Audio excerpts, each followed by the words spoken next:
Hola, ¿qué tal? Estamos en el tercer módulo del diplomado de dirección de campaña. Este módulo va a estar a mi cargo. Soy Jaime Eduardo Martínez Flores, soy vicerrector de la Universidad de Santander en la Escuela de Política y Gobierno. Para mí es un gusto y un placer que estén ustedes hoy tomando este diplomado y que le dediquen un tiempo a la formación profesional. Las campañas políticas y las campañas electorales cada día son más competidas y cada día requiere de las personas que dirigen estos procesos mayor profesionalismo y mayor capacitación. Entonces, enhorabuena por participar en este diplomado y vamos a dar inicio. El módulo de investigación, el módulo de dirección de campaña en la parte de estrategia tiene cuatro grandes temas. Uno, la de investigación de la opinión pública. Luego, la estrategia, la definición de la estrategia. Luego, la planeación. Vamos a hablar sobre cómo hacer una planeación de campaña. Y por último, de una forma muy breve, la auditoría. Vamos a tener 3 charlas en el módulo. 1, que es la investigación, 2, la estrategia y 3, la planeación. Y con eso habremos expuesto la clase del diplomado. Hoy nos toca ver investigación de la opinión pública. En los últimos años ha tenido mucho más auge el uso de las herramientas como las encuestas o la investigación de cualquier forma para conocer la opinión de los ciudadanos. Pero esto no siempre ha sido así. Hace algunos años no existían las prácticas, las encuestas siempre han existido desde a principios del siglo pasado. Sin embargo, en México no era algo muy acostumbrado. Pero tenemos por lo menos unos 20, 25 años donde ya hemos estado hablando de investigación de la opinión pública.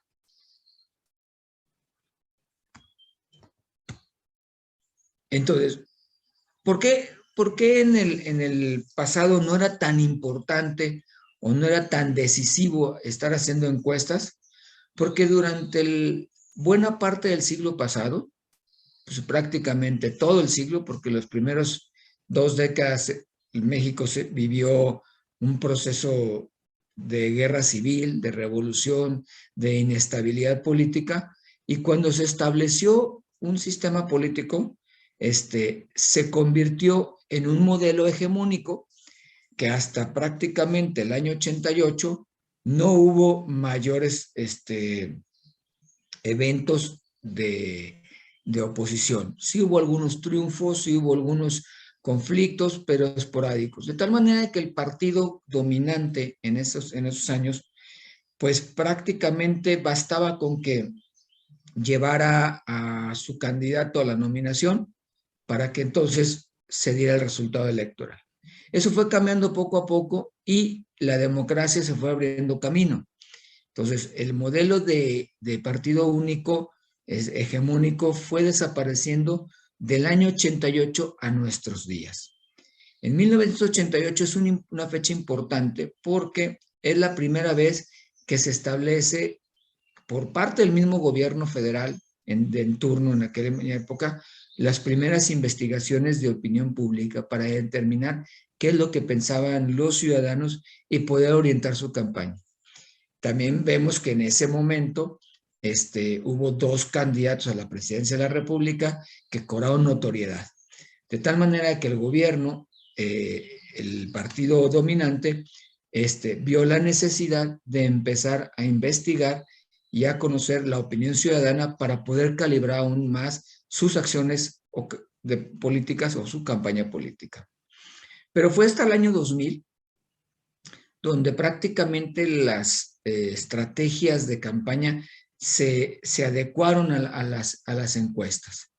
Quienes recuerden, y si hay algunos alumnos muy jóvenes no lo van a poder recordar, pero quienes vivieron el proceso electoral del año 2000, que fue el momento de la transición, se recordará que en esa época hubo incluso una guerra de encuestas. Y fue así como poco a poco y durante todas las siguientes contiendas electorales se dio esto de estar publicando encuestas y estar haciendo guerra de encuestas para ver quién va ganando o quién va perdiendo. Pero la realidad es de que en esa campaña presidencial, por primera vez, los 3 partidos más importantes del país utilizaron la investigación de la opinión pública para definir sus estrategias de campaña. Sin embargo, en estos 22 años, creo que 24, pero no son 22 años, la evolución de las encuestas ha tenido altibajos. En algunos momentos han sido muy reconocidas, pero en otros momentos han sido muy cuestionadas. ¿Por qué se han cuestionado la validez o la certeza de las propias encuestas? Yo creo que son algunas razones las que han orillado a que los ciudadanos piensen que las encuestas no tienen suficiente validez. Cosa más falsa, en mi opinión, porque si uno establece una línea metodológica correcta y hace bien la encuesta, sí obtiene información real. Algunas personas han sostenido, algunos académicos han sostenido que en este momento, por las redes sociales, porque las personas ya desconfían, porque tienen otras formas de información, ya las encuestas no son confiables y la gente no dice la verdad. Eso, en mi opinión, es como negar la validez de las propias herramientas estadísticas. En este diplomado no vamos a hablar de estadísticas ni les vamos a mostrar cómo calcular muestras.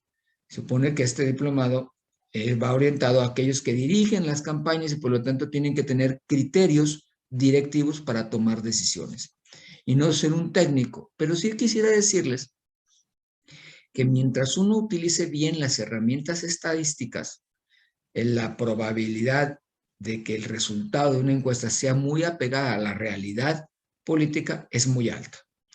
Pero entonces, ¿por qué fallan? Fallan, en mi opinión, por estas 3 razones.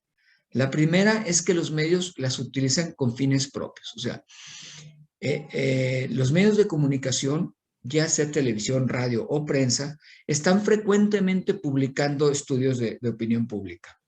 Y esos estudios siempre tienen una intencionalidad. Para el medio de comunicación, lo que le importa es alguna agenda propia del medio a la cual, de una u otra manera, tiene la probabilidad de generar un sesgo en la publicación de las encuestas. A mí me gusta decir y me gusta afirmar que los estudios de opinión pública son insumos para el diseño de la estrategia. Por lo tanto, son insumos que no deberán ser publicados, sino que deben ser utilizados por los equipos estratégicos de cada campaña. Sin embargo, en la práctica del mercado, sí vemos cómo todos los medios de comunicación pretenden dar a conocer la opinión ciudadana en base a sus propias herramientas de investigación. Y algunas salen muy cercanas y algunas no muy cercanas. La otra parte es que los candidatos y los partidos las utilizan como herramientas publicitarias. Entonces, y no es la primera, o sea, a mí me ha pasado muchas veces como consultor que algunos de mis clientes están siempre tentados en publicar una encuesta donde ellos les favorezca. Entonces, eso es muy común y hay que saber leer quién está publicando la encuesta y qué intencionalidad lleva, porque muchos candidatos y los partidos buscan impactar la opinión o la decisión del electorado a través de la publicación publicitaria de este tipo de estudios. Yo quisiera que decirles y que lo reflexionen, que la realidad es de que el elector perfectamente distingue cuando algo es una publicidad y cuando algo es un documento científico real. Y cuando detecta que es publicidad, todos nosotros como consumidores, ya sea de la parte política o de cualquier producto, cuando vemos que es una publicidad, sabemos que quien se publicita va a hablar de los atributos positivos de su producto o de su servicio. Entonces tendría que ser también así con los políticos, de tal manera que el elector no se engaña solito. Él sabe que esa encuesta, él sabe que esa publicación la hace un determinado partido y obviamente tiene una intencionalidad. Y entonces pierde crédito. Entonces, yo considero y recomiendo que no se utilicen las encuestas como una herramienta publicitaria.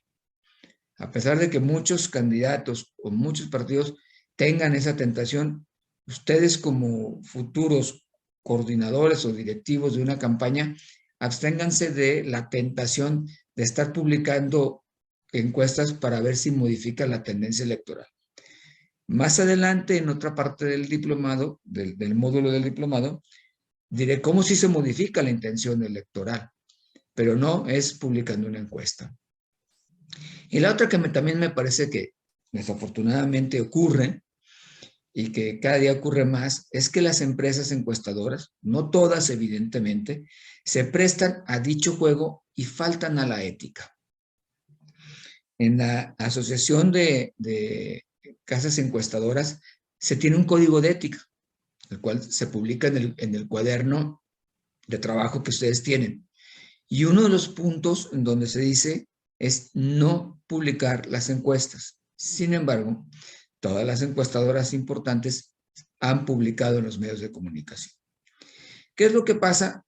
Que primero, pues al aceptar esto, están aceptando una intencionalidad de su cliente y por lo tanto puede estar sesgada la información. Pero también hay otra. Desafortunadamente, afortunadamente, existen muchas más empresas cada día en el mercado. Eso me parece perfecto, porque eso hace que la competencia entre las casas encuestadoras sea mayor. Pero también, desafortunadamente, las casas encuestadoras, que comúnmente se le llaman patito, son encuestadoras que se hacen un poco a la necesidad de algún cliente y entonces se vende un servicio, pero no tiene el rigor metodológico o el rigor científico para establecer una encuesta correcta o un estudio de opinión pública correcta. De tal manera que tenemos muchas empresas que no tienen las competencias y la experiencia profesional y que a la vez se están prestando o se han prestado a publicar sus resultados en los periódicos o en algún en un volante, un folleto, para que el candidato se vea que va ganando. Esas son las principales razones que yo encuentro, porque cuando una empresa, un prestador de servicios en una encuesta, hace la metodología de manera correcta, es muy difícil que no llegue a un resultado cercano a la realidad. Entonces, creo que las encuestas y los estudios de opinión pública siguen siendo válidos, siguen siendo muy importantes, pero también hay que tener mucho cuidado, ustedes como directivos de campañas, cuando lo sean o ejerzan el cargo, sean muy críticos y muy observadores de quién está levantando la encuesta, quién la está publicando y quién es el protagonista de esa encuesta. O sea, me refiero a qué candidato, para que entonces podamos leer la veracidad de ese documento. Entonces, los estudios de opinión pública han tomado fuerza, han tenido momentos críticos, han sido cuestionadas incluso por algunos periodistas.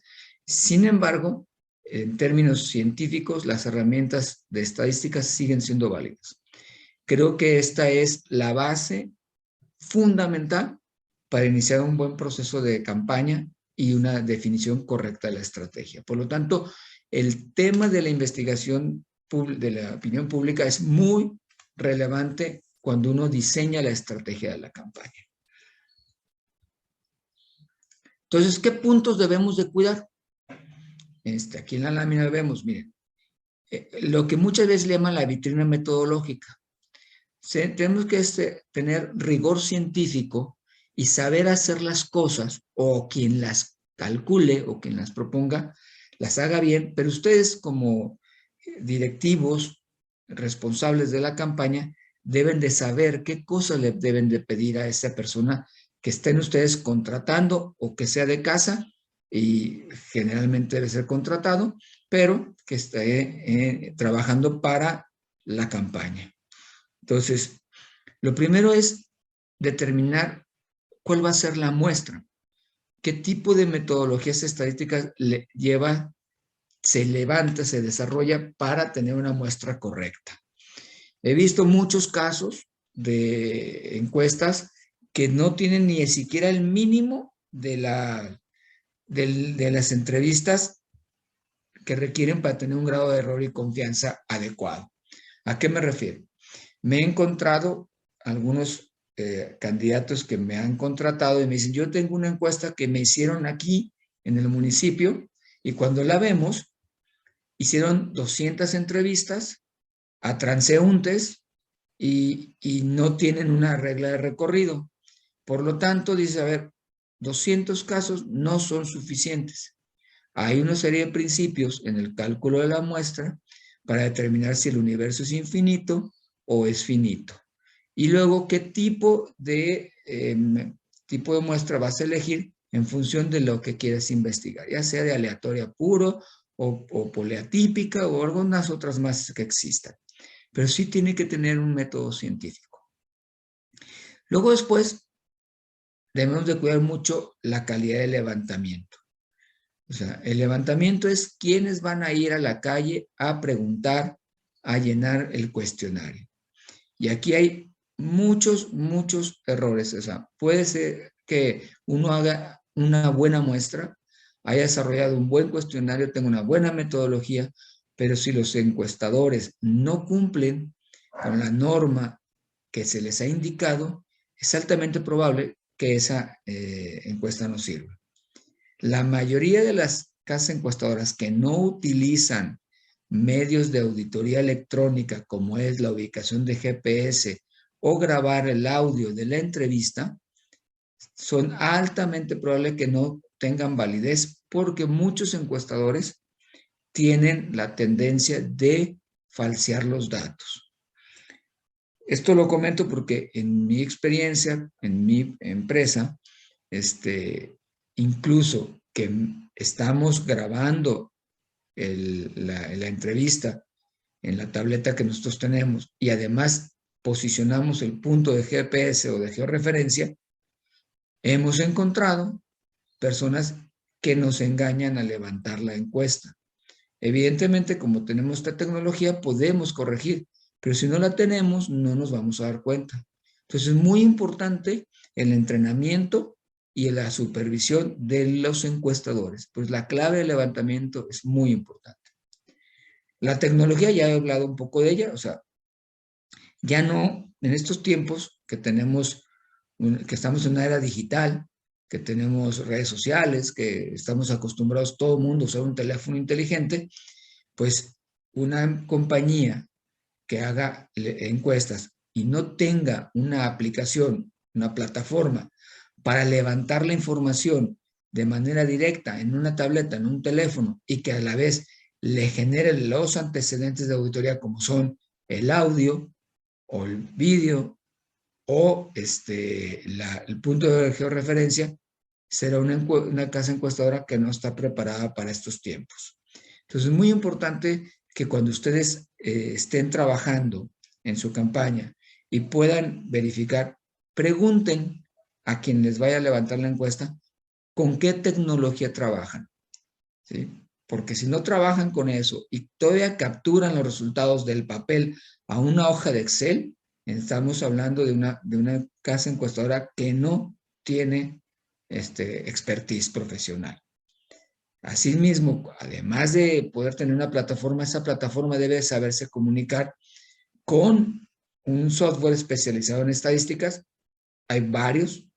Yo trabajo con uno que se llama SPSS, que permite, entonces, trasladar los datos de manera directa, ¿sí? Y entonces podemos procesar la información de manera estadística y rápida, sin perder o caer en errores de captura. Y por último, que es muy importante, es el error y confianza. Es claro y hay que explicárselo al candidato y a los personajes que están en la campaña qué quiere decir error y confianza. Una encuesta normalmente debe tener 95, puedes trabajar con 95% de confianza y un grado de error que puede ir de 2 a 5%. Depende la cantidad de entrevistas que vamos a realizar y el tamaño del universo, podemos, en base a una fórmula, establecer el grado de error. Normalmente, en términos económicos, lo que conviene es estar trabajando con un grado de confianza y error de 95,4. Si podemos cambiar el 95 de la confianza a 98, pero eso va a implicar levantar muchas más encuestas y eso es costo. También podemos reducir el margen de error y lo podemos reducir a menos de 1 a 1, pero también eso implica más encuestas. Por lo tanto, tienes un problema de costos. Lo recomendable es estar trabajando en 95,4, 95,3, en donde quiere decir, ¿cómo se interpreta esto?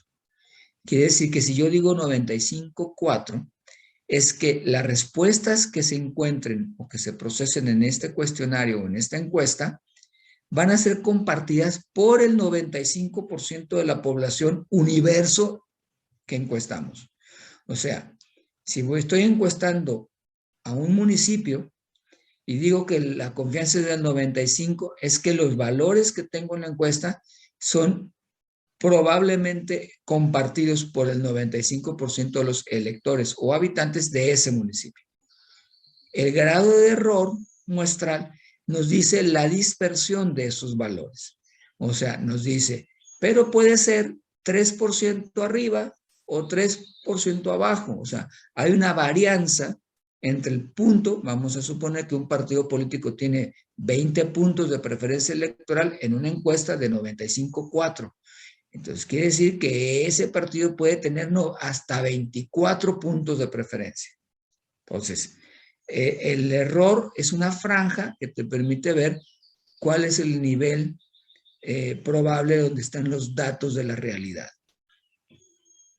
Por el otro lado, tenemos que tener en cuenta y cuidar en la encuesta que no se trata de hacer cualquier pregunta o cualquier encuesta. Sí me he encontrado mucho que algunos candidatos dicen, quiero que me hagas una encuesta, pero no te dicen cuál es el objetivo. Entonces vamos adelante de resolver eso, pero piensan, y muchas casas encuestadoras aplican el mismo cuestionario para todas las encuestas, y eso es un peligro. Debemos de pensar que el instrumento se diseña conforme a la necesidad de cada una de las campañas. Por lo tanto, algunos puntos sí tenemos que cubrir, y más adelante vamos a explicarlos aquí en la misma presentación, pero ¿cuál es la realidad política que se vive en ese municipio? No solamente la preferencia electoral. La preferencia electoral probablemente sea la que menos influya en la definición estratégica. Por lo tanto, no es el centro del estudio, a menos que sea un estudio que solamente pretenda conocer la preferencia electoral. Pero si estamos pretendiendo conocer la opinión ciudadana, hay que entender y construir preguntas alrededor de la realidad política que vive ese municipio, estado, distrito o unidad estadística o poblacional que queremos medir. Desempeño político. El desempeño político es de los actores políticos, cómo se han comportado que puedan determinar un juicio ciudadano. Imperativos de problemas, o sea, ¿cuáles son los problemas? No se trata nada más de generar una sola lista de problemas, sino que se pueden preguntar de distintas formas para conocer la profundidad, el impacto y la característica de los problemas. Pongo un ejemplo y rápido lo comento. Todo el mundo estamos de acuerdo y todas las encuestas determinan que los dos principales problemas son el empleo y la seguridad. En el tema de la seguridad, ¿sí? Igual que en el empleo, pero muchos no vuelven a preguntar a qué se refieren con seguridad. Entonces es importante, es un problema de seguridad por narcotráfico, es un problema de seguridad por delincuencia común, robo en calle, robo en los camiones, se meten a las casas, hay narcotienditas, los policías son los que están cometiendo actos de inseguridad, no lo sabemos, entonces tenemos que profundizar. Entonces, el imperativo del problema no es simplemente la enunciación enunciar el problema, sino buscar las características y la fuente y origen del problema. Y la percepción de los actores es cómo estamos viendo y juzgando a cada actor político que están en el entorno donde estamos investigando. Entonces, estos son puntos a cuidar en una encuesta o en una investigación de opinión pública. Vamos a pasar entonces a los 5 pasos para construir correctamente una investigación de opinión. Y luego vemos si aplicamos una encuesta o aplicamos unos grupos focales, o luego vemos la herramienta. Pero lo primero que tenemos que tener es una hipótesis. La hipótesis, como tal, es el planteamiento que creemos que está ocurriendo. Esto lo vamos a desglosar en la siguiente lámina. Si tenemos claro qué es lo que queremos investigar, podemos definir cuál es la herramienta. Cuando me refiero a herramientas, es que la herramienta puede ser una encuesta cara a cara en vivienda, puede ser una encuesta vía internet, pero también puede ser un grupo focal, puede ser unas entrevistas profundas o pueden ser unas etnografías o modelos sociológicos para conocer el estilo de vida de la comunidad. Ya que tenemos claro qué herramientas, diseñamos el instrumento para esa herramienta. Ojo, fíjense que aquí pongo el acento, diseño del instrumento, es porque cada campaña, cada momento tiene que tener su propio instrumento. No podemos tener un instrumento único para todas las campañas. Fundamentalmente porque el escenario político y las realidades políticas de cada lugar son diferentes. Un ejemplo. Si vamos a medir el actuar y el desempeño de un alcalde, y ese alcalde tuvo un incidente particular en ese municipio en el pasado, vamos a suponer que fue acusado de violencia de género. Eso hay que preguntarlo, pero no necesariamente lo vamos a preguntar en otro municipio donde no ha existido esa realidad. Entonces tenemos que entender cuál es el entorno y la realidad política para diseñar bien el instrumento. O sea, hacer las preguntas correctas para obtener respuestas correctas a la hipótesis que planteamos. Después de eso nos vamos al acopio de los datos, o sea, ir a levantar la información o obtener la información. Y debo decirles que en la investigación de la opinión pública no todo es a preguntarle a las personas. También hay investigación de la opinión que se llama documental. Sí podemos hacer investigación documental y cuando establecemos una estrategia conviene hacer una investigación documental. Para este caso vamos a centrarnos en la encuesta porque es la más utilizada. Pero en el planteamiento de la hipótesis necesitamos ir validando con estadísticas e información documental que refuerce o desmienta aquella hipótesis que nos estamos planteando. Y por último, hacemos la integración de la información y entregamos un reporte o hacemos un análisis de la información.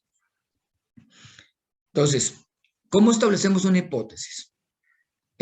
Aunque se oye medio extraño, dice el silogismo hipotético, debemos iniciar la investigación con la sentencia condicional de inferencia del resultado. En otras palabras, es lo que yo creo y que va a llevar al resultado final. Yo en este momento creo que el político fulano de tal está muy bien y por lo tanto va a poderse reelegir. Y está muy bien por estas razones. Entonces, ese planteamiento hipotético se construye a través de una serie de mecanismos de reuniones de trabajo. Aquí pongo un ejemplo. Dice, el planteamiento es, si no aprueban el trabajo del gobierno, entonces baja la preferencia electoral. Ese es un planteamiento hipotético.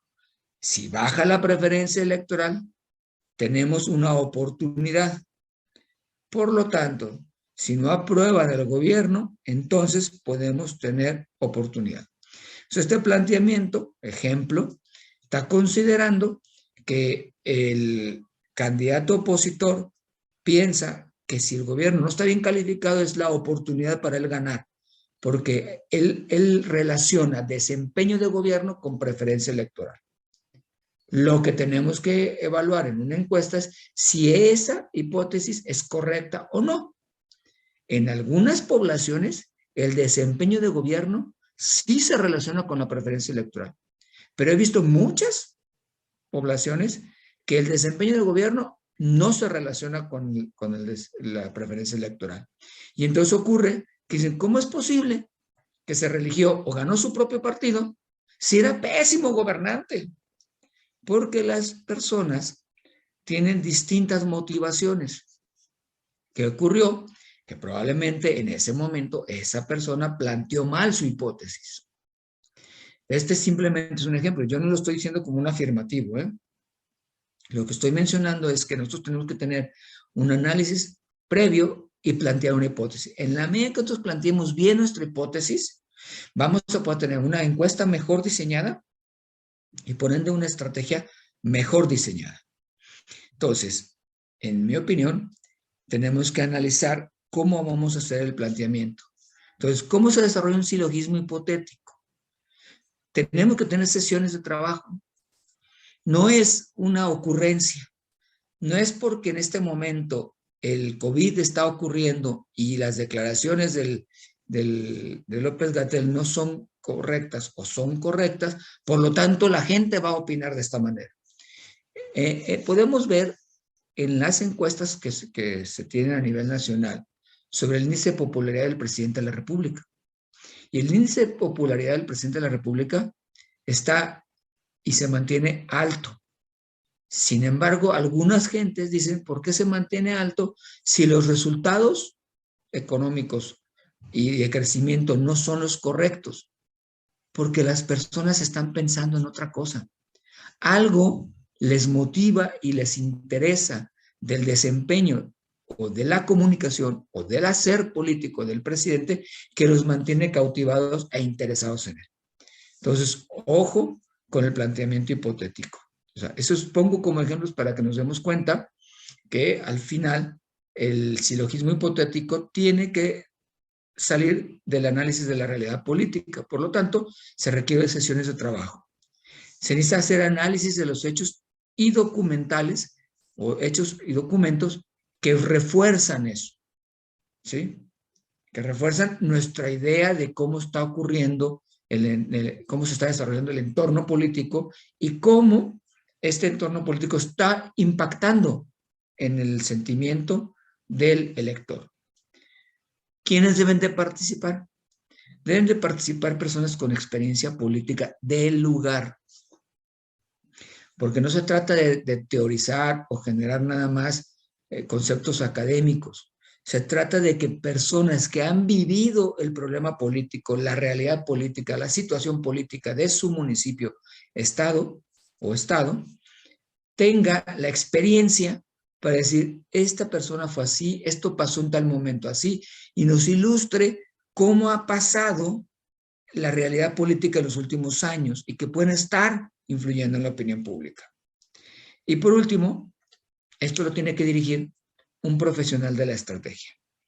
Entonces, no es simplemente sentarse y decir, yo creo que desafortunadamente, voy a hacer el comentario y no es un comentario peyorativo ni negativo, o sea, me he encontrado desafortunadamente candidatos o gente que piensa en las campañas que por el solo hecho de que el contrincante tiene una tendencia sexual o una preferencia sexual diferente, los ciudadanos lo van a rechazar. Y eso no es verdad. Por lo tanto, hay más mecanismos de motivación profundos en la conducta del elector que tenemos que escudriñar y conocer más que crear un juicio a la ligera de cómo está el entorno político. Entonces, es muy importante que se reúna un equipo con experiencia política a definir cuál es la hipótesis. Cuando ya tienen clara la hipótesis, es cuando entonces pueden buscar y contratar a una casa encuestadora. Pero desafortunadamente, en la vida, en mi experiencia, primero contratan a la casa encuestadora y mandan una encuesta y nunca se sentaron a hacer un planteamiento hipotético. Entonces, ¿qué están investigando? No lo sabemos. Casi siempre los candidatos o algunos clientes que tienen me dicen, oye, quiero que me hagas una encuesta para ver cómo estoy. Eso de cómo estoy es muy relativo. Entonces, sí tiene que haber un esquema claro de planteamiento hipotético. Ya teniendo clara la hipótesis, Podemos pasar a los métodos de investigación, que vamos a agruparlos en dos grandes líneas. Una que es la cualitativa y otra que es la cuantitativa. Entonces, estamos hablando de que vamos a investigar y nos vamos a acercar al ciudadano, al elector, y tenemos dos maneras de trabajar. Una es con datos numéricos muy concretos a través de un cuestionario, y otros que son a través de herramientas que no necesariamente son tan dirigidas como un cuestionario. Las herramientas cualitativas, voy a hablar de dos, nada más. Hay muchas más, pero quisiera centrarme en dos que son las más comunes en las campañas. La más común de las herramientas cualitativas son los grupos focales o focus group. Me gusta más decir grupos focales por respeto a mi idioma, pero estos grupos son una reunión de 10, 12 personas a través, con un especialista, con un facilitador, y vamos platicando sobre algún tema específico y conociendo sus opiniones sobre eso. Entonces debemos de tener una guía elaborada previamente. O sea, de la hipótesis que planteamos, vamos a decir, bueno, vamos a preguntarle a estos grupos si eso que pensamos es correcto o no es correcto, si influye o no influye, si determina la campaña. Este tipo de metodologías también pueden servir para otras cosas. Por decir, yo voy a sacar un volante. Primero, pues muestro el volante para ver si los argumentos que están en el volante son aprobados, impactan lo que yo quiero que impacten. Otra forma, que es de las más comunes que se utiliza, es para la fotografía, para los colores, para la imagen. Yo les diría que los grupos focales que se realizan para evaluar marca, como es imagen, fotografía y todo eso, es importante, pero no es la más importante. Para mí la más importante es aquella que prueba los argumentos políticos y mide el cambio de opinión política. Por lo tanto, la mayoría de los grupos focales cometen, o las empresas que hacen grupos focales cometen un error. Generan grupos por edad, sexo o nivel socioeconómico. De tal manera que dicen, bueno, vamos a poner un grupo focal de puros jóvenes, hombres y mujeres, de clase C, y que además tengan esta característica. Esas características demográficas no nos están diciendo cómo es la conducta política de esas personas. Entonces, si yo quiero ver el cambio de opinión política, necesito ir e investigar previamente si esas personas tienen una tendencia política, una conducta política o un juicio político. Entonces, en esa lógica, yo suelo seleccionar los grupos en función de lo que quiero impactar con la hipótesis. Vamos a suponer que yo estoy asesorando a un partido político que en el pasado tuvo buena cantidad de votos, pero luego lo perdió y perdió el gobierno y hoy tiene que reconstruirse. Entonces tenemos que preguntarle a aquellos que votaron por ese partido, ¿por qué dejaron de votar? Puede ser joven, puede ser no tan joven, puede ser hombre, mujer, pero la característica central de investigación es ¿por qué dejó de votar por este partido? Otro ejemplo, si estoy asesorando a un candidato que va a ser disruptivo y que tiene que mostrar esperanza y cambio en la decisión, tenemos que tener claro cuál es el grupo de personas que tienen esa tendencia política o ese deseo de cambiar la política, ¿no? Entonces, esos son temas que primero se definen en la hipótesis y luego se seleccionan los grupos. Lo más sencillo para una empresa y que vende sus servicios a los candidatos es hacer grupos que son solamente por edad o por grupos demográficos. Entonces, eso no me orienta en la estrategia y yo no lo recomiendo. Por el otro lado, tenemos las entrevistas en profundidad. Las entrevistas en profundidad son entrevistas dirigidas, específicas, con una guía sobre un tema específico. y buscamos a personas implicadas. Voy a poner un ejemplo. Necesitamos saber cuál es la opinión sobre el manejo de la seguridad en el municipio. ¿A quién le debo entrevistar? Puedo tener 3 tipos de personas que puedo entrevistar. Una, algún afectado en la seguridad, porque lo asaltaron. Entonces, ¿cómo le fue? ¿Cómo se sintió? ¿Qué opinión tiene sobre el manejo de la seguridad? Otro es el propio actor político, ¿verdad? ¿Cuáles son sus políticas? ¿Cuál es su esfuerzo? ¿Sí? O puede ser otra persona que está ejecutando el programa, como puede ser el propio policía. Entonces, la entrevista profunda también así, al igual que el grupo focal, selecciona al grupo de personas que queremos entrevistar. No podemos simplemente hacer un grupo y entrevistarlos y no hayan vivido el problema o vivido el tema que nosotros queremos investigar. Tiene que ser personas que tengan cierta experiencia vivencial sobre el problema específico o la hipótesis que está planteada. Y así hacemos la entrevista en profundidad. En los métodos cuantitativos vamos a profundizar. Para mí, en las campañas, no me voy a referir a todos los métodos cuantitativos que hay en términos de investigación, porque hay muchos más, pero para las campañas políticas yo veo 4 grandes apartados de investigación vía las encuestas.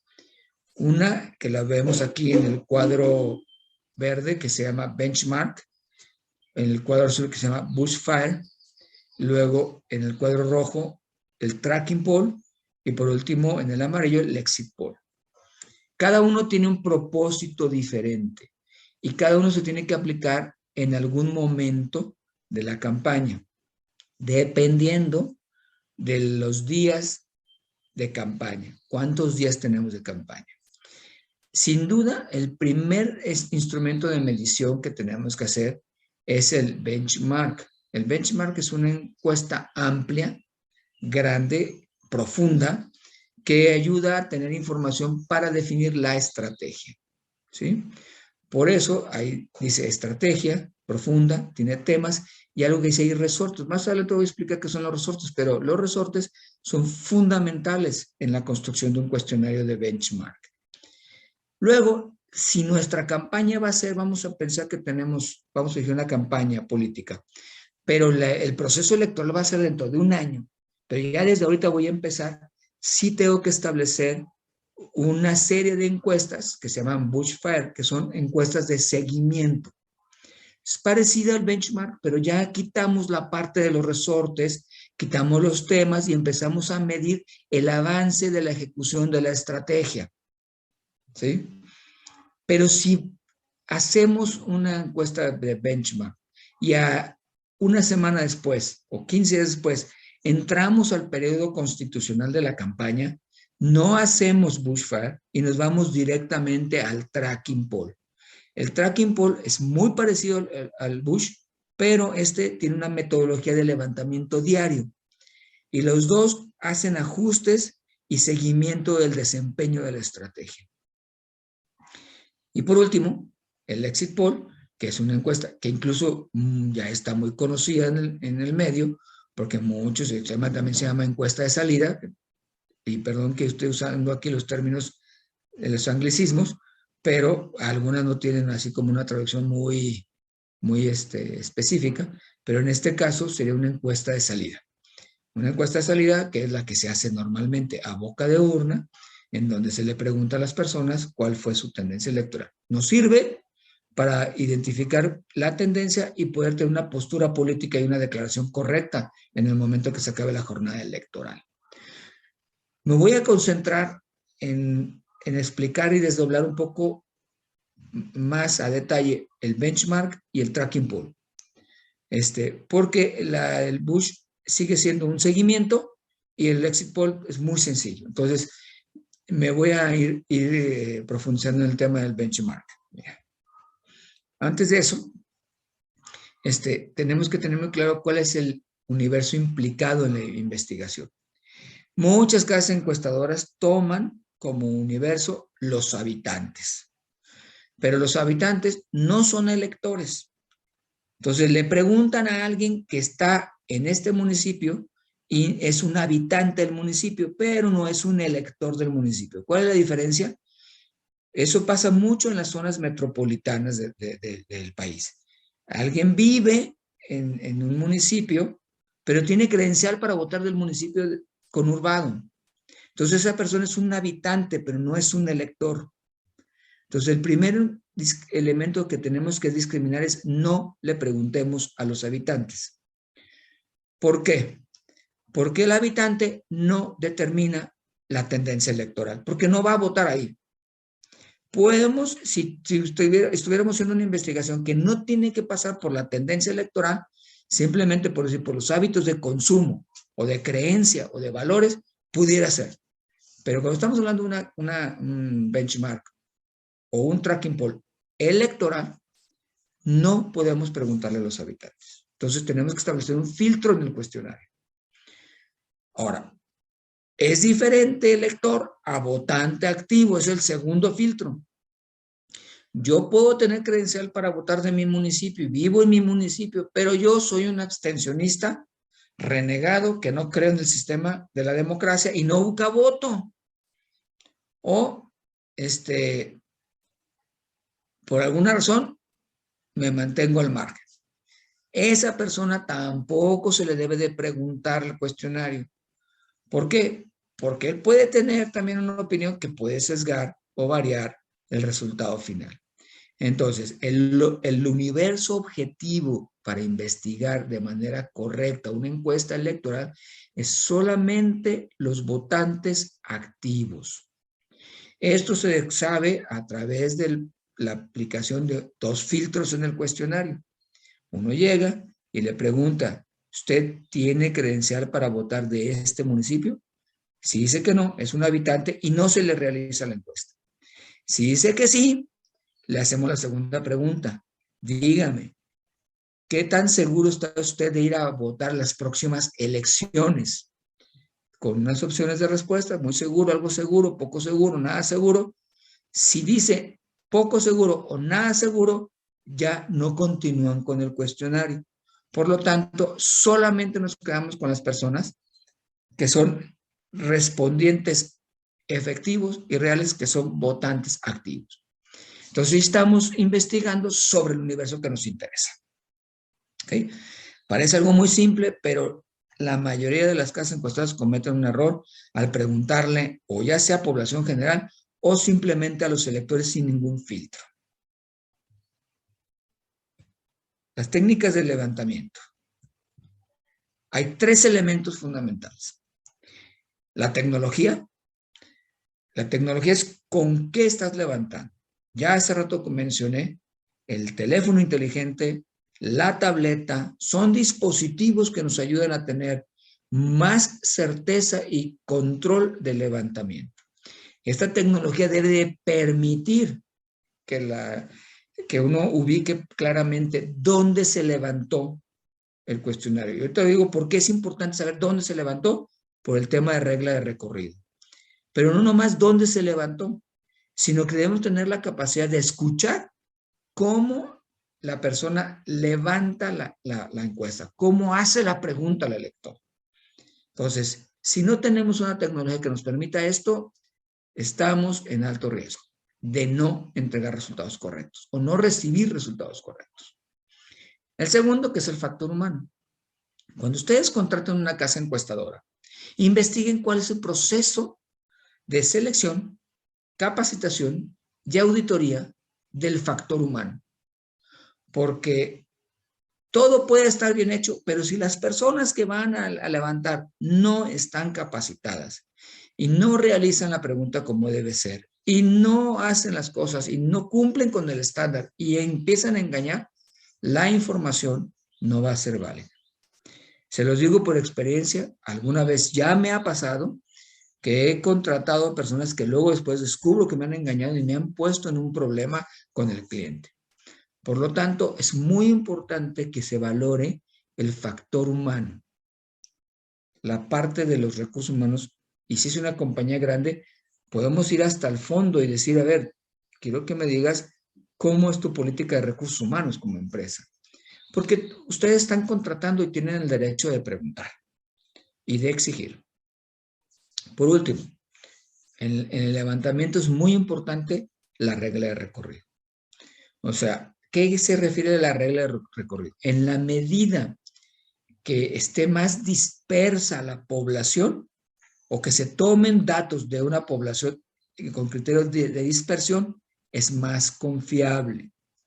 Hay algunas casas encuestadoras que cometen el error de decir, del punto donde se pone la casilla, a la derecha, una cuadra, empiezo a levantar información. A mí en lo personal no me gusta. Ustedes recordarán que la unidad mínima estadística electoral en México es la sección electoral. Esa sección electoral agrupa una serie de manzanas. Yo diseño rutas, reglas de recorrido para que tomen muestras de los 4 puntos cardinales de la sección.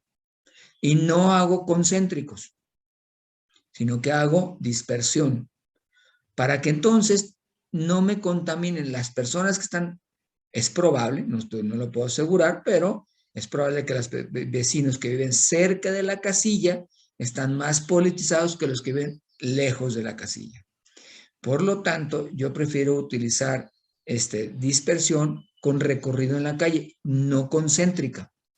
Entonces, disperso en la sección y le digo, me va a recorrer esta manzana y tiene unos cuotas de recorrido, o sea, tocar X puertas en la acera y no levantar más que 1 o 2 por acera, nunca todas en la misma acera. Otra parte esta no es tanto la regla de recorrido, pero es muy común, que llega uno a una tienda en la esquina y hay 4 personas, y para ahorrarse el trabajo, ahí mismo levanta las 4. Entonces, ni viven ahí, ni sabemos si son personas que están interesadas en contestar, pero para eso entonces utilizamos la tecnología. Si vemos que están levantadas en el mismo punto, es que eso está mal levantado. Me acuerdo una ocasión, encontré como 50 encuestas en el mismo punto, googleamos el punto, nos dimos cuenta que era una bodega, no era una casa habitación, y lo que hacía el angelito era sentarse en esa bodega y llenar los cuestionarios. Entonces, para eso nos permite tener tecnología, entrenamiento, formación de los encuestadores y por último un plan clarito de dónde recorrer y cómo recorrer la zona. Eso es lo más importante en la técnica de levantamiento. Ustedes cuando contraten una casa encuestadora deben de profundizar en estos 3 elementos. Ahora sí vamos a entrar a la parte del benchmark.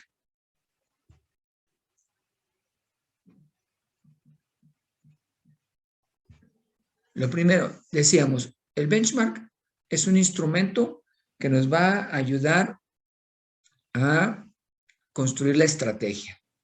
Por lo tanto, debe ser amplio y profundo.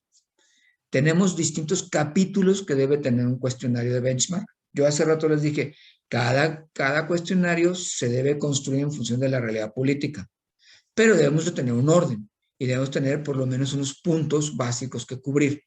La redacción de la pregunta es la que va cambiando, pero los capítulos no cambian. El primer capítulo de un benchmark son los demográficos. ¿Qué son los demográficos? Sexo, edad, escolaridad y probablemente ingreso. Yo casi no pregunto el ingreso, pero puede ocurrir eso. ¿Para qué nos sirven los demográficos? Para lo que normalmente se llama hacer cruces. O sea, de este tema, ¿cómo piensan las mujeres? ¿Cómo piensan los hombres? O cómo piensan los jóvenes, los de edad media o los mayores de edad. Entonces nos permite un poco orientar por grupos y nos permite segmentar. ¿Sí? Segundo punto, es importantísimo medir a los actores políticos. ¿Cuál es el propósito de medir a actores políticos? Conocer el juicio ciudadano sobre ellos. ¿Hay rechazo? ¿Hay aceptación? ¿Por qué hay rechazo? porque esto nos puede influir en la estrategia. A veces he tenido candidatos que quieren ganar la elección, pero resulta que ya lo conocen muchos y no los conocen bien, o sea, les caen gordos. Es mucho más complicado hacer una campaña así. Entonces es muy importante empezar a medir qué características de aceptación tienen los actores. Un ejemplo, yo siempre mido a la autoridad. En la parte de actores políticos pregunto si conocen al alcalde y si les cae bien. ¿Por qué lo pregunto si él no va a ser el candidato ni está en la contienda? Pero sí es un actor que puede emitir una opinión. Entonces hay que medir a los actores que pueden opinar y que pueden influir en el juicio ciudadano. Por lo tanto, es muy importante tener claro qué actores pueden ser claves en una contienda, en una estrategia. Los escenarios. Estos son de las cosas más difíciles de hacer en el cuestionario. Hace rato dije que había que hacer una hipótesis y hay un equipo de políticos con experiencia política que nos van a ayudar a crear la hipótesis. Entonces, eso se llama escenario. El escenario es plantearle al ciudadano una situación que si llegara a ocurrir, pudiéramos medir si ayuda o no ayuda en el cambio de tendencia electoral. Vamos, por decir un ejemplo.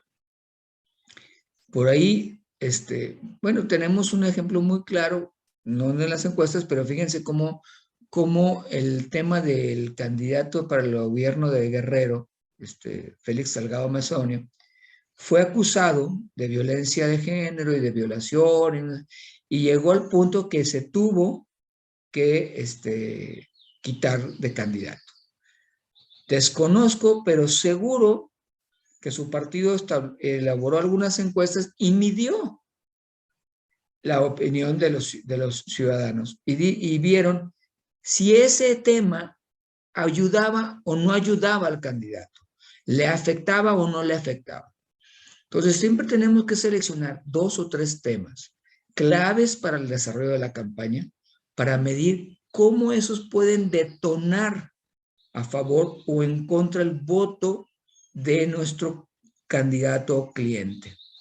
Entonces, tenemos que hacer una investigación profunda. Resulta que el gobierno cometió un error y hizo una obra que no sirvió. Eso hace que voten otra vez por ese partido o hace que no voten por ese partido. Aquí siempre me he encontrado que a las personas les gusta preguntar sobre la tendencia y preferencia sexual. Eso no lo pregunten, no por otra cosa, simplemente porque no determina el voto. ¿Sí? Siempre piensen que el ciudadano está más preocupado por obtener ingreso, trabajo, seguridad y servicios.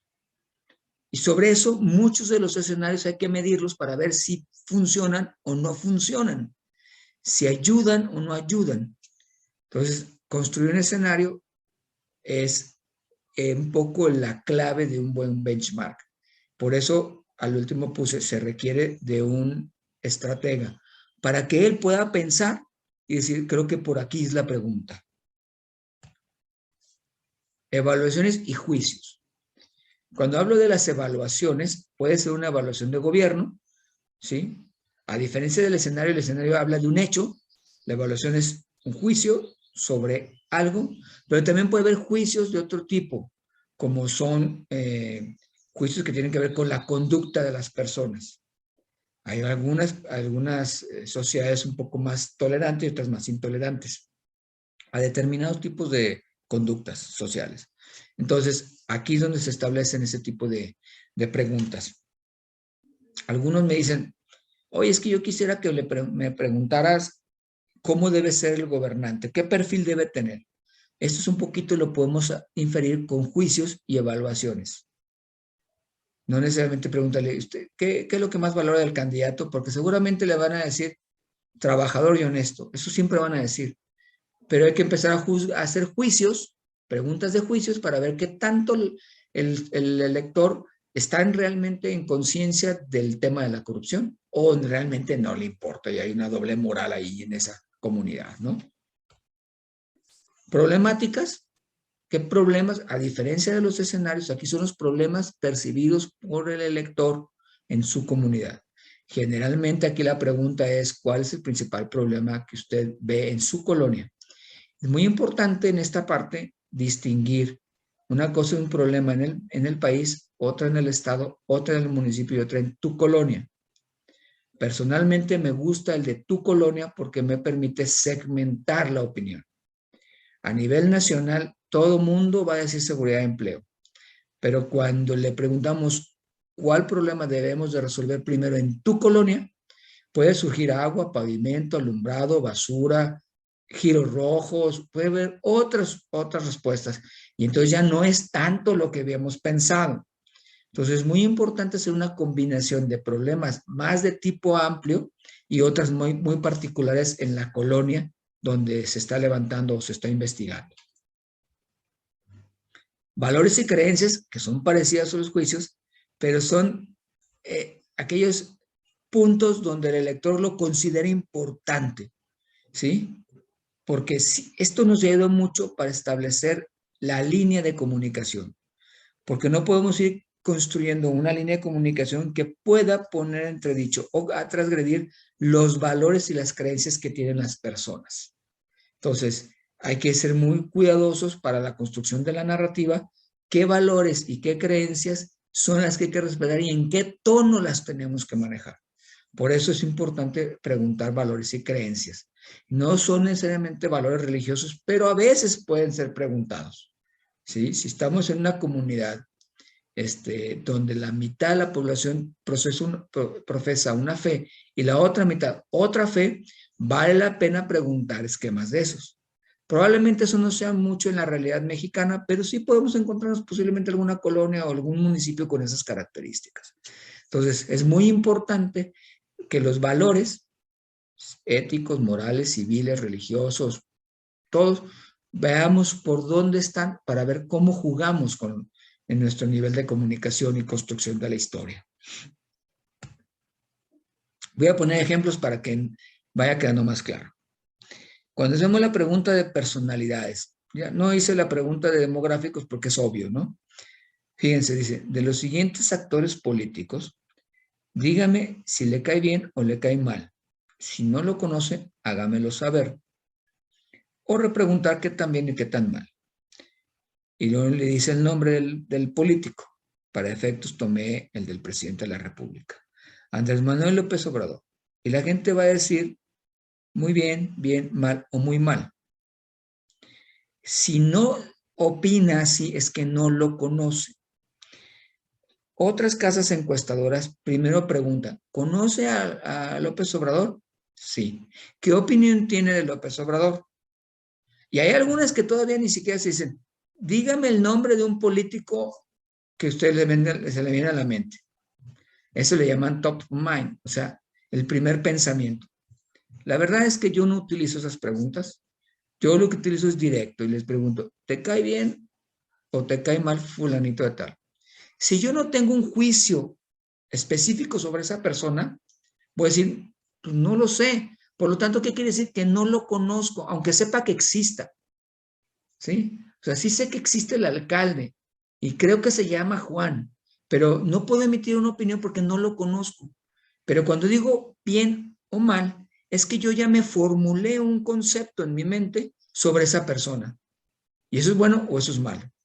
Y eso es muy importante porque las personalidades políticas crecen y ganan en función de una primera medición que es el agrado. Luego hay otras más, pero eso es muy importante. Nadie vota por alguien que le cae gordo. Siempre les vota por alguien que le cae bien. Entonces es muy importante hacer esta pregunta. Luego, por decir, preguntas de escenario, que esa es la más complicada, es más difícil. Aquí dice un escenario muy neutro. Dice, si usted se enterara que uno de los candidatos impulsará un impuesto ecológico y luego recaudado lo destinará para la educación, usted podría votar por él o no necesariamente daría su voto por esta razón. ¿Qué estoy buscando? Hace rato dije resortes. Si en esta pregunta, por un ejemplo, estoy buscando si la gente valora la educación de tal manera que están dispuestos a pagar más impuestos. Por lo tanto, si eso es así, yo puedo plantear en mi estrategia de comunicación este tema. Pero si no es así, no lo presento. Muchas veces en la campaña, los candidatos hablan de todos los temas sin orden y de muchos temas y no logran fijar una posición y una historia. Entonces, primero, cuando hacemos los resortes son las hipótesis. Aquí vamos a suponer que estamos debatiendo el tema de impuestos, pero también podemos debatir sobre las conductas de los políticos o podemos debatir sobre algunas iniciativas de X temas que puedan surgir. Entonces, aquí, si la mayoría dice votaría por él, entonces sí me voy. Puede ser una pregunta, por decir, sobre la conducta personal del político. Si usted se enterara que uno de los candidatos despidió a uno de sus, en su negocio, despidió a uno de sus trabajadores y no le pagaba seguro social, ¿usted votaría por él o dejaría de votar por él? Si la mayoría dice, dejo de votar por él, bueno, otra opción es, me es indistinto. Si la mayoría dice, no votaría por él, entonces, ¿qué tenemos que hacer en la estrategia? Muy sencillo, difundir el mensaje. Decir, hey, él no pagó, él hizo esto. Entonces, estas preguntas nos sirven para fortalecer nuestra posición y debilitar la posición del oponente. Y ahí estamos hablando ya de juegos de estrategia, que en el siguiente capítulo del módulo lo vamos a aclarar más, pero si entendemos esto, empezamos a preguntar con cierto sentido estratégico. Preguntas de evaluaciones. Dígame, ¿qué tan de acuerdo está con la siguiente afirmación? ¿El presidente municipal ha trabajado con efectividad para mejorar la seguridad de tu colonia? ¿Muy de acuerdo? ¿Algo de acuerdo? ¿En desacuerdo? No, o muy desacuerdo. Fíjense que yo casi no pregunto qué tan, o sea, dígame qué calificación le da de 0 a 10 al presidente municipal. Porque eso es muy relativo. La gente tiende a dar una calificación como si fuera un examen de escuela. Lo que yo veo es que hay que preguntarle específicamente sobre temas que queremos abordar en la campaña y en la estrategia. Entonces, vamos a suponer que en este caso tenemos un problema de seguridad o queremos medir el trabajo y la seguridad. Si el gran problema es la seguridad y la gente está molesta por la seguridad, es probable porque el alcalde no haya hecho, ¿sí? Pero ¿cuántas veces salimos a atacar de un tema, a un político, y las personas consideran que sí lo ha hecho bien? Por lo tanto, nuestro mensaje no tiene fuerza y no tiene profundidad para cambiar la posición electoral. Por eso es muy importante establecer bien las preguntas de evaluación sobre aspectos puntuales que queremos saber. Preguntas de valores y creencias. ¿Qué grado de validez le otorga el siguiente juicio? La mayoría de los ricos lo son porque le roban a los pobres. Esto es una pregunta, segmento de un capítulo que normalmente utilizamos para conocer el resentimiento social, para ver si existe en esta colonia un dejo de lucha de clase o de resentimiento. Entonces, si la gente piensa que los ricos roban, pues tendremos que definir, dependiendo de la estrategia, dependiendo de las circunstancias, cómo orientamos esta respuesta. ¿Le damos más vuelo o no le damos vuelo? Entonces, estos son los sistemas de creencias colectivos que tenemos que ir fijando en algún momento, ¿verdad? de la encuesta. Problemáticas de la calle. Si usted pudiera pedirle al candidato cuál problema de su colonia deberá ser solucionado primero, ¿cuál le diría? Aquí pues simplemente calle, seguridad, parques, pero siguen. O sea, la lista que ustedes consideren que sea importante en base a lo que quieren investigar. Pero fíjense cómo, aquí les decía hace rato, es en su colonia. Me gusta más saber qué es lo que la gente quiere en su colonia porque es el problema que vive a diario. Si uno le pregunta cuál problema considera más importante en México, se va a impactar por lo que ven los medios de comunicación y eso es seguridad. no hay mucho que investigar. Pero en su colonia pueden estar pasando cosas diferentes. Por eso me parece importante conocer la opinión de los electores, pero en lo cercano. Con eso terminamos lo que es el benchmark. Ahora arrancamos una campaña y empezamos a medir lo que pasa día a día. ¿Sí? A eso se llama tracking poll. El tracking poll es una encuesta que tiene una escala móvil. O sea, levantamos 100 entrevistas, por un ejemplo, hoy. Mañana otras 100, pasado mañana otras 100, y así nos vamos todos los días. Pero cuando llegamos a 400, retiramos 100, las primeras 100, y agregamos 100 nuevas. Y así nos vamos a ir sucesivamente. Esto nos permite ir viendo un comportamiento gráfico de la conducta electoral. Por eso se llama tracking. ¿Sí? ¿Qué lleva el tracking? Lleva demográficos, igual que el benchmark, indicadores de efectividad, vamos a ver qué son los indicadores de efectividad, y predictores del voto. Los indicadores de efectividad son aquellos que miden el trabajo y desempeño de la campaña, de la estrategia. Y los predictores del voto son aquellas características o juicios que el elector va construyendo y que determinarán al final su preferencia electoral. Vamos viendo una pregunta. Estas dos preguntas tienen que ver con indicadores de efectividad. ¿Usted ha recibido visita de algún brigadista de la campaña, fulana tal? ¿Sí o no? ¿Qué grado de credibilidad le otorga al brigadista y al mensaje que le presentó? Con esto yo me estoy dando cuenta si lo que se está haciendo en comunicación o en la campaña está funcionando o no está funcionando. Porque si no está funcionando hay que cambiar. Pero si está funcionando, pues hay que seguirle, ¿no? Entonces, se mide la efectividad de la campaña si tocan la puerta, si estás creyéndole, el mensaje, la imagen, ese tipo de cosas. Predictores del voto. Los predictores del voto son los temas de la campaña. Ya definimos la estrategia y hay unos temas de campaña. Vamos a hablar que el tema de la campaña es en un municipio rural,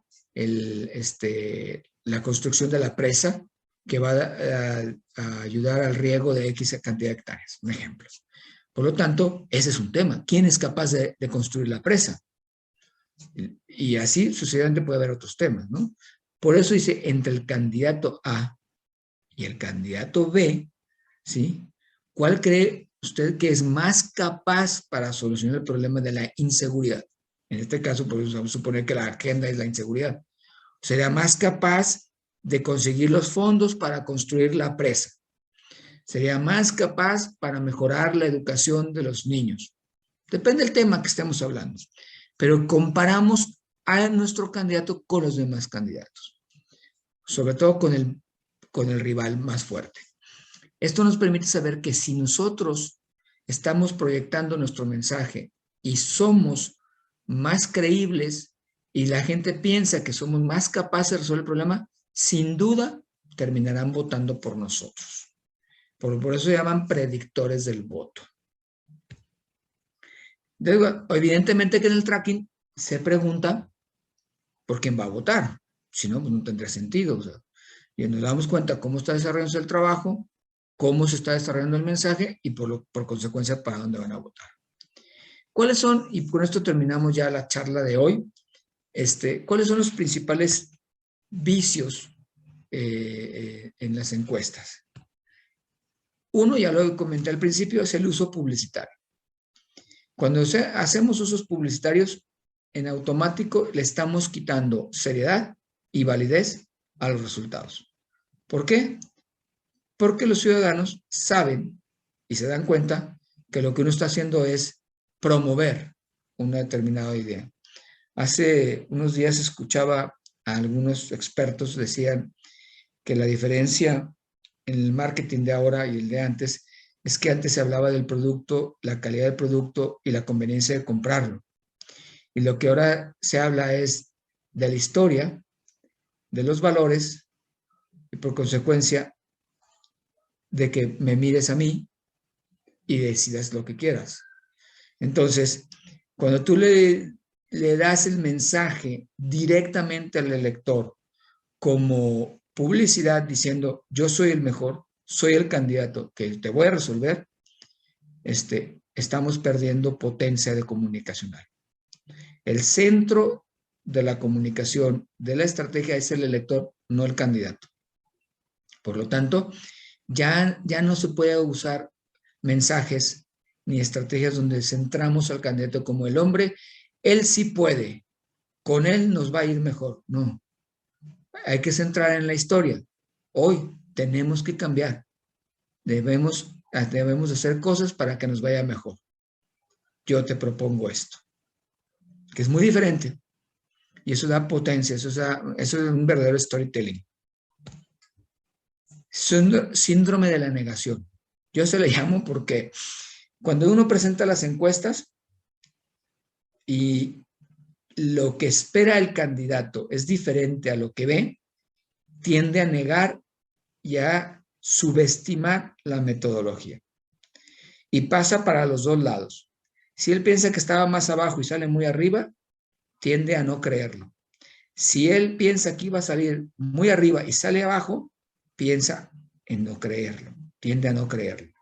O sea, en otras palabras, las personas, los candidatos, se construyen su idea en base a lo que van escuchando en el día a día del recorrido de calle, de la gente que se le acerca, y son gente cercanas que les dicen, vas muy bien, tú eres el bueno, y se construye una idea. Pero los ciudadanos son otra cosa. Los ciudadanos piensan diferente. Los ciudadanos no están en el círculo político. Y lo que la encuesta va a mostrar es lo que piensa el ciudadano que está en el círculo político. Y eso a veces choca con la mentalidad del candidato. Y entonces crea el síndrome de la negación. O sea, dice, eso no debe ser cierto. Y lo primero que te pregunta es, ¿dónde preguntaste? ¿Fuiste a dónde fuiste? ¿Cómo preguntaste? Y ahorita me acuerdo claramente del candidato. Tenía yo midiéndole a un candidato a la alcaldía de Tijuana, antes de que perdiera el PAN, y cuando vio los resultados dijo, ya sé por qué están los resultados así. Le dije, ¿por qué, candidato? Porque no preguntas como debes de preguntar para que yo salga ganando. Entonces, evidentemente que la intención de él era escuchar la mejor noticia, pero la metodología no te permite hacer eso, y mucho menos tu ética. Por lo tanto, pues se acabó la relación de negocio, ¿no? Pero ellos, muchos candidatos o muchas personas, muchos financieros incluso, quieren ver el resultado que ellos esperan. Y si no lo es así, empiezan a cuestionar la encuesta. Por lo tanto, es muy importante evitar el síndrome de la negación. La otra es que siempre toman la encuesta y se van a la lámina que habla de la preferencia del voto. La preferencia del voto es una consecuencia de la aplicación estratégica. Si estás ganando, estás perdiendo, es el indicador final y hay que modificarlo para ganar. Pero no es el objetivo de una encuesta. El objetivo es saber por qué estoy perdiendo, qué estoy dejando de hacer o qué no estoy comunicando de manera correcta para que entonces sí modifiquemos y podamos crecer la preferencia. Pero ver la preferencia no aporta. Por lo tanto, hay que evitar que se discuta y se centre el debate en la preferencia electoral y llevarla a los escenarios, a los resortes, a los predictores del voto. La otra es que durante la campaña, algunos candidatos cambian de encuestadora o nomás hacen una primera encuesta, pero no tienen un sistema de medición. Entonces, hay un dicho que dice que una golondrina no hace verano. Una encuesta no es suficiente para una campaña, sino que durante toda la campaña tenemos que tener un esquema de medición y seguimiento para saber qué está pasando en nuestra campaña. Si dura 90 días, 60 días, si lo queremos hacer un año antes, si lo queremos hacer del tiempo que se tome, debe tener un sistema de evaluación permanente. Y muchos, por razones financieras o por no tener cultura de medición, terminan nada más haciendo una encuesta, porque urge que quiero conseguir dinero a los empresarios, hazme una encuesta para que, y además que salga bien, para que me den dinero. Eso no sirve. Y muchos lo hacen, ¿eh? Y entonces, esos son los 4 vicios más comunes. Recapitulando. Las encuestas son muy importantes, los estudios de opinión son muy importantes en el desarrollo estratégico, son de uso interno para las campañas. Yo recomiendo que no sean publicadas, que tengan y contraten a empresas profesionales donde les puedan mostrar su capacidad técnica de factor humano y de levantamiento. Construyan cuestionarios bajo una hipótesis definida en base a un trabajo de un equipo experto y profesional, y sobre ese establezcan sus mediciones y su sistema de evaluación para darle seguimiento a la campaña. Con esto terminamos el tema y los espero en la próxima clase, que hablaremos de estrategia. Muchas gracias.